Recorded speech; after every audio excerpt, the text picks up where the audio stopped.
теледидардан көбінесе енді кішкентегімізде теледидардан көп көретінбіз.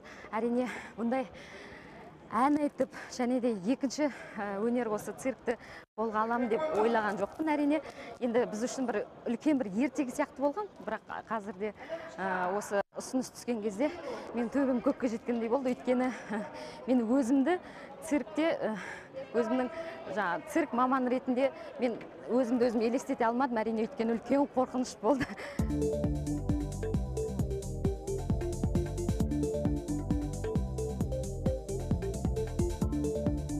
Жаттықтырушымыз өте сондай менің мүмкіншіліктерімді қарап, жаңағыдай осы трапеция дейді ғой, мысалы соған шығып қандай қимылдар жасау керек, сенің мүмкіншілігің бар, сенің жаңағыдай талпынысың өте жоғары деп, сенен бәрі шығады деп бір үлкен шабыт беріп қойды. Әрине, өте қуаныштымын.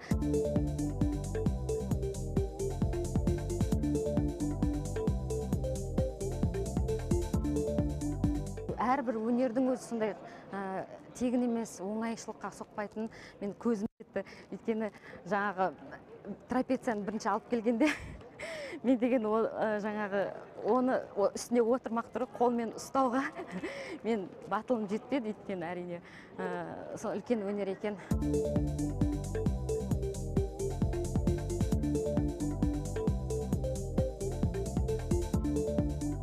Аренада, үлкен сахнада жаңағыдай ән мен циркті бірге байланыстырып, сіздердің алдыларыңызға тамашалап отырғанымызға бұдан асқан бақыт.